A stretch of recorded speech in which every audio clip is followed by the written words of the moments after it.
Hi, people of ALA. I'm Laura Brown, Associate Editor at HarperCollins, and here with me is New York Times bestseller Kate White, and we're here to talk to you about her new book, The Secrets You Keep. For the people at ALA, Kate, could you share a little bit about your new novel?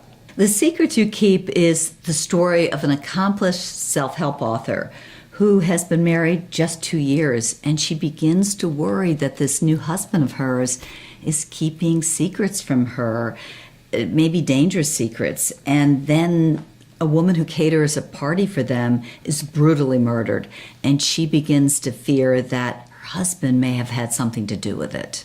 One of the things I love about this new novel is that so much of the mystery hinges on Bryn and Guy's marriage. And I was wondering, in writing the story, did you come up with any relationship takeaways?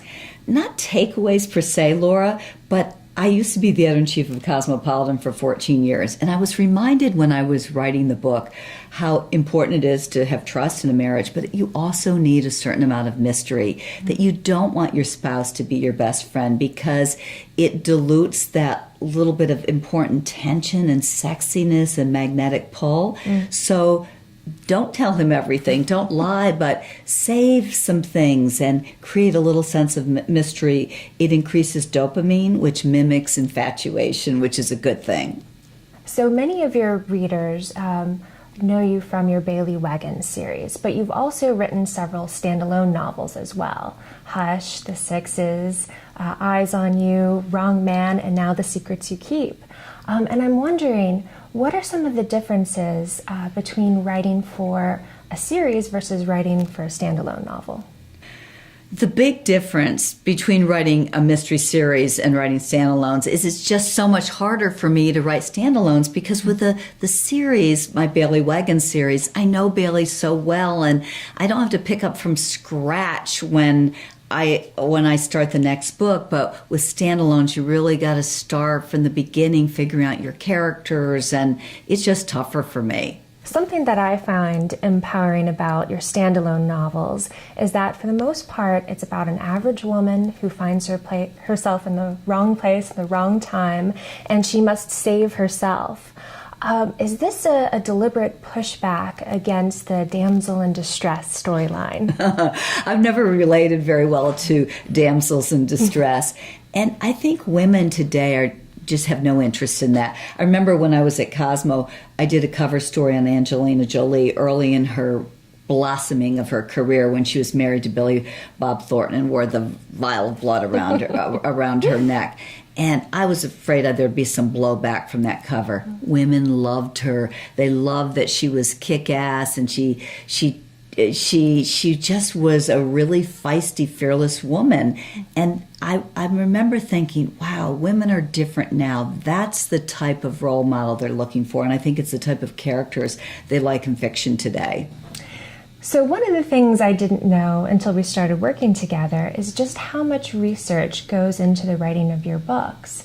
For instance, I know with The Secrets You Keep, you went to Saratoga to get a better feel for the town.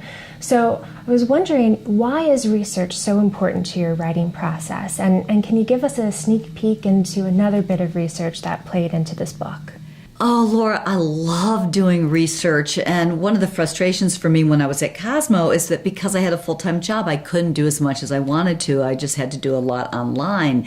And for me, it's so important to the process. Now, Harlan Coben once told me that he thought research was a way you procrastinated. But for me, it helps me flesh out details that make the book more interesting.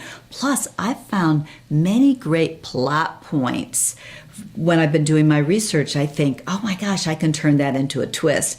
And one of the funniest things that happened to me when I was in Saratoga, I actually saw a woman who I realized was the character I was trying to flesh out more. And there she was standing in a bookstore. So it was great for me.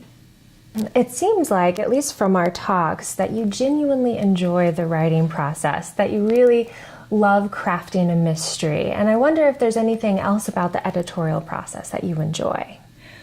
Well, Laura, I've misled you. Oh, no. I find writing hard. And probably one of the best things I've done is try to figure out ways to make it easier for me. And part of that has been discovering that I love to write in quiet with maybe just sometimes Carmina Burana playing in the background or opera.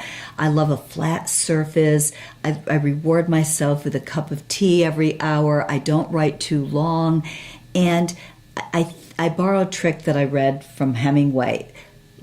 When you finish at the end of the day, finish at a point that's really exciting for you so that the next morning you can pick up in that place again. So that's been essential for me to do.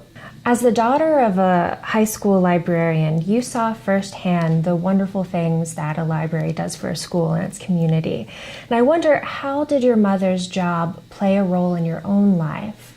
Oh, my mom had such a fabulous impact on me and her job. She was one of the only women in our neighborhood who worked.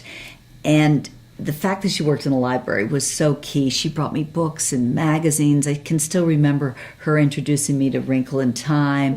And I used to go to the library to help her, and she would have me set up the displays, which I was terrible at. But it gave me a love not only of reading, but of working, and it profoundly shaped my life. Well, Kate, it has been so much fun talking with you today. Thank you for opening up your home and sharing with the ALA readers about your new novel, The Secrets You Keep, which will be available everywhere, bookstores and online, March 21st. Virginia Stanley, thank you so much, and your whole team for the great work that you do. And ALA viewers, we hope that you'll stay up way past your bedtime reading The Secrets You Keep.